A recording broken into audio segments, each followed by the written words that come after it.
Brief facts averred by the plaintiff are an agreement dated 30th April 2002 executed between the plaintiff A and defendant B concerning the sale of a plot situated at Civil Lines, Bikaner, which was already in possession of the plaintiff as tenant. Plaintiff stated that he has performed his part of the agreement and has paid the entire consideration of the rupees 10 lakh by December 2007. However, the sale deed was not executed and registered, and despite the repeated request, the same was being avoided. Defendant gave a notice dated 1st February 2011 alleging default in payment of the rent, and when the plaintiff personally met with the defendant on 15th March 2011 and he refused to execute the sale deed, it was spread that the defendant be directed to execute the sale deed and get the same registered. The suit of the plaintiff after inquiry was registered in the register of the civil suit. Means there is a contract between the A and B, and defendant refuses to perform his part in the contract, and plaintiff institute a suit for the specific performance of contract. For what purpose the plaintiff is instituted the suit? For specific performance of contract under section 10 read with section 11, 12 or 13 etc. of the SRA. Summons were served on the defendant to appear and file his written statement in reply to the plaintiff, and the said summons were produced in the court after due service. Defendant filed the written statement inter alia, submitting that the plaintiff has not performed his part of the contract, even as per the averment in the plaint. The consideration was paid in December 2007. Therefore, the suit is barred by limitation, and agreement being unregistered is inadmissible in evidence, and it was also claimed that the daughter of the defendant was to get married as he was in dire need of the funds, and the agreement was entered into for a paltry sum, and it was prayed that the suit be dismissed, frame the issues and write the judgment upon these averments. Defendant ने जो WS file किया है उसमें बहुत सारे objection है वो raise किए. First of all, plaintiff is failed to perform the his part in the contract. Second objection, suit is barred by the limitation. Third one, agreement was affected by undue influence etc. Though agreement is executed, but in influence, the dire need of the that amount for the purpose of the marriage of the daughter. वादी के वाद पत्र के संक्षिप्त तथ्य वो क्या थे इस मामले में? दिनांक 1 मई 2011 को वादी ए ने बी से सिविल लाइन बीकानेर में स्थित भूखंड जो वादी के कब्जे में पहले से ही किराएदार के तौर पर था कि विक्रय हेतु दिनांक 30 अप्रैल 2002 को की गई संविदा के विनिर्दिष्ट अनुपालना हेतु पेश किया गया. ये जो डेट है वो क्या है? ये सूट इंस्टीट्यूट करने की है, वाद संस्थित करने की तारीख है. एग्रीमेंट किस तारीख को हुआ था उनके बीच में? 30 अप्रैल 2002 को हुआ था. यह कथन किया कि वादी ने स्वयं के जिम्मे अनुबंध या संविदा के सभी निबंधनों का पालन किया है. संपूर्ण प्रतिफल रुपए 10 लाख का भुगतान दिसंबर 2007 तक कर दिया था, किंतु विक्रय पत्र का निष्पादन और पंजीकरण नहीं करवाया गया और बार बार आग्रह करने पर उससे जो है अवॉइड किया गया, उसे टाला गया. प्रतिवादी के द्वारा दिनांक 1 फरवरी 2011 को यह कहते हुए वादी को एक नोटिस दिया गया कि वादी ने किराए की अदायगी में व्यतिक्रम किया है और इसलिए उसको बेदखल किया जाए आदि, उसको वहां से वो इविक्ट किया जाए. प्रतिवादी से 15 मार्च 2011 को वादी ने व्यक्तिगत रूप से संपर्क किया, व्यक्तिगत रूप से मिला. प्रतिवादी ने विक्रय पत्र के निष्पादन से क्या कर दिया? इनकार कर दिया, साफ मना कर दिया, अंगूठा दिखा दिया. उक्त वाद पत्र में यह प्रार्थना की गई कि प्रतिवादी को विक्रय पत्र निष्पादित करने और पंजीकरण करवाने का निर्देश दिया जाए और वादी के वाद पत्र को बाद जांच जो है वो सिविल वादों के रजिस्टर में दर्ज किया जाए.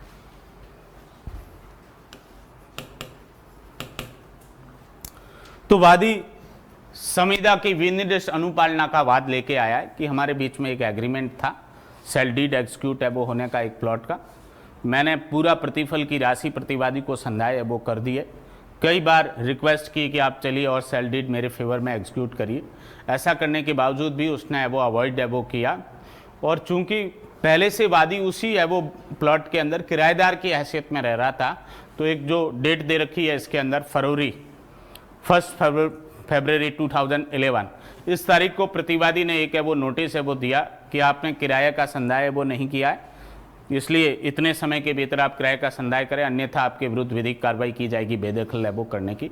उसके बाद जब वो व्यक्तिगत रूप से मिला कि आप कौन से किराए की बात कर रहे हो, पेमेंट मैंने सारा दे दिया इसका और सेल डीड है वो एग्जीक्यूट होनी है मेरे फेवर में, आप चलिए और सेल डीड एग्जीक्यूट करवाई। उसने इनकार कर दिया कि मैं नहीं करवाता आपके पक्ष में सेल डीड।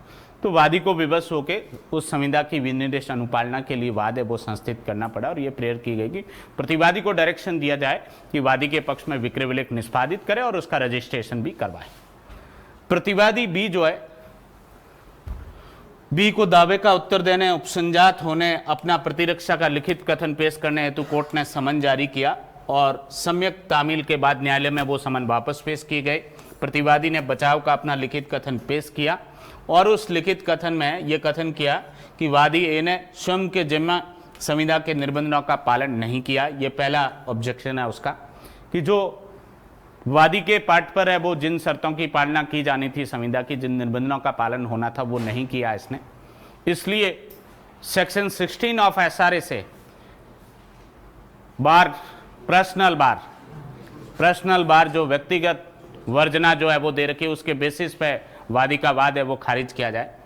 वाद पत्र के अभिकथनों के अनुसार संपूर्ण प्रतिफल का भुगतान दिसंबर 2007 में कर दिया गया था, इसलिए वादी का वाद अवधि बाधित है या परिसीमा अवधि से है वो बाधित है।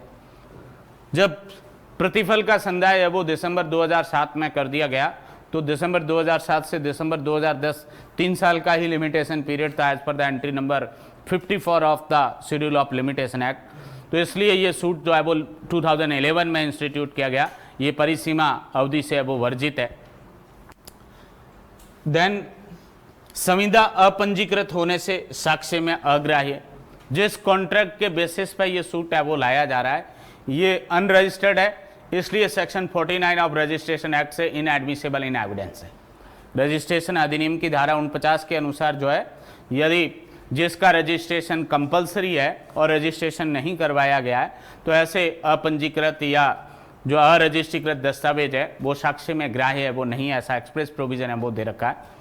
यह भी कथन किया कि चूंकि प्रतिवादी की पुत्री का विवाह होने वाला था और उसे धन की सख्त है वो जरूरत थी, तुरंत है वो आवश्यकता थी, इसलिए अनुबंध बहुत ही तुच्छ प्रतिफल पर है वो किया गया है। उसका प्लॉट 20 लाख का था और उसको जो है इमरजेंसी के अंदर कम है वो प्रतिफल है वो पर बेचने के लिए मजबूर होना पड़ा, तो उसकी फ्री कंसेंट नहीं है, स्वतंत्र सहमति है वो नहीं है इस है वो संविदा के अंदर।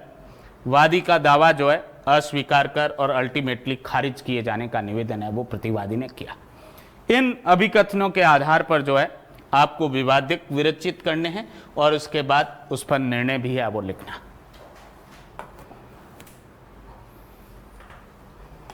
चूंकि प्लेस इसमें मेंशन है और अमाउंट भी कंसीडरेशन का 10 लाख मेंशन है डिस्प्यूटेड प्रॉपर्टी का, तो ऑब्वियसली सबसे पहले हम कॉम्पिटेंट कोर्ट में जो है डिस्ट्रिक्ट कोर्ट है वो कॉम्पिटेंट होगा। यदि 10 लाख या है वो 5 लाख से अधिक की वैल्यू का कोई भी सूट है तो उसमें कॉम्पिटेंट कोर्ट कौन सा रहेगा, डिस्ट्रिक्ट कोर्ट रहेगा। और प्लेस का नाम भी है वो क्वेश्चन में या प्रॉब्लम में दे रखा है बीकानेर, तो इसलिए आपको बीकानेर भी है वो मेंशन करना है। In the district court Bikaner civil original suit number, suit के इंस्टीट्यूट होने का ईयर भी प्रॉब्लम में दे रखा है, इसलिए आपको 2011 है वो मेंशन करना है। और इसके बाद जो है CNR नंबर भी मेंशन करने हैं। देन वादी और प्रतिवादी का नाम A एंड B ही दे रखा है पेपर में, तो आपको भी A और B से ही चलना है। प्लेंटिफ जो है A son of age resident of, then versus defendant B son of age and resident of, and then issues whether the disputed agreements mentioned in the para first of the plaint was lawfully executed between the plaintiff and the defendant, and can the said agreement be specifically enforced? Whether the disputed agreement mentioned in the para first of the plaintiff was lawfully executed between the plaintiff and defendant, and can the said agreement be specifically enforced as per the provision of the SRA? This issue, burden of proof to prove that this issue lies on the plaintiff. Second issue, whether the plaintiff has performed and ready and willing to perform his part in the agreement. It is a mandatory issue in the suit for the specific performance of the contract. Whether the plaintiff has performed and ready and willing to perform his part in the agreement, burden of proof lies upon the plaintiff to prove that this issue. Next one, whether the suit is liable to be dismissed due to barred by limitation. Burden of proof lies on the defendant because this objection has been raised by the defendant in WS. Whether the disputed unregistered agreement is inadmissible in evidence and the plaintiff's suit is liable to be dismissed. This objection is also raised by the defendant. Burden of proof lies on the defendant to prove that this issue. And last one, relief, if any, to be granted, and then left side signature of the parties or advocate thereto, and in right side the one note, issue have been explained to the parties and no other issue have been suggested, and after then signature of presiding officer, seal of the court with date.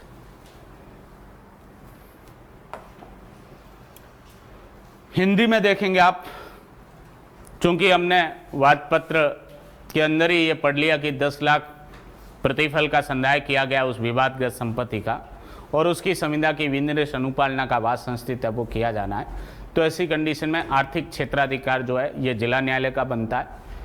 जगह का नाम, plot कहाँ स्थित है, ये प्रश्न से clear था बीकानेर में, तो आपको जिला न्यायालय बीकानेर भी है वो मेंशन करना है आगे, प्लेस का नाम भी।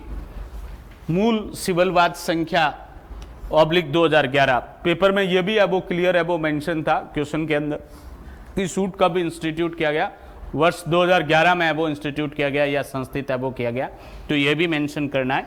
और इसके बाद जो है CNR जो नंबर एंड जो ईयर है 2011 ये भी मेंशन करना है।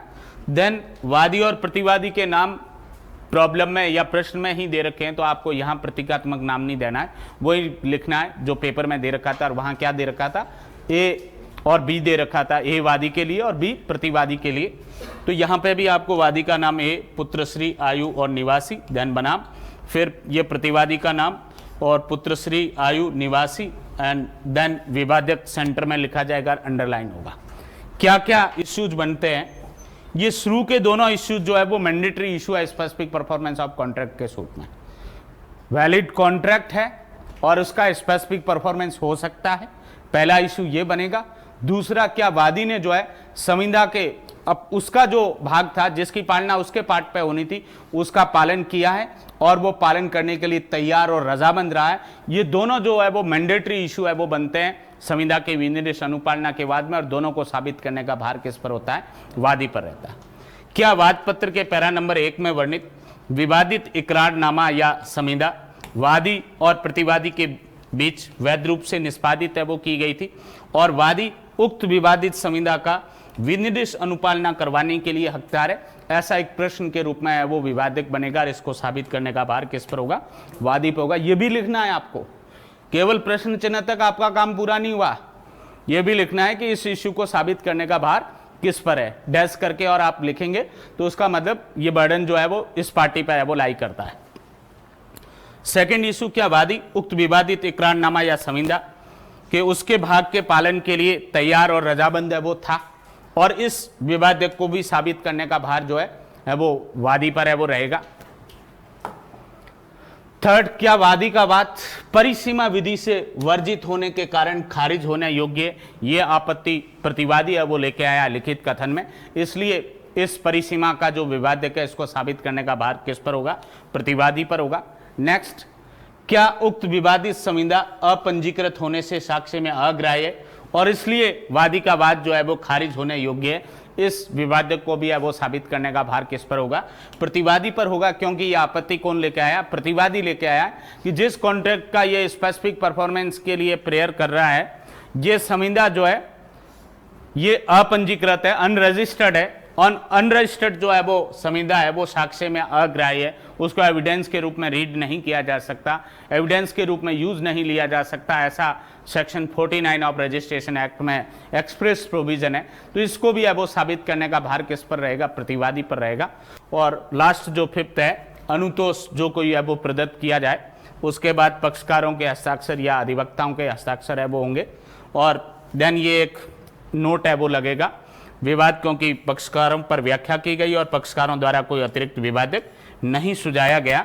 और इसके बाद कंसर्न जिला न्यायाधीश जो है पीठासीन अधिकारी, उसके हस्ताक्षर होंगे, डेट मेंशन होगी और कोर्ट की मुद्रा या सील जो है वो लगेगी।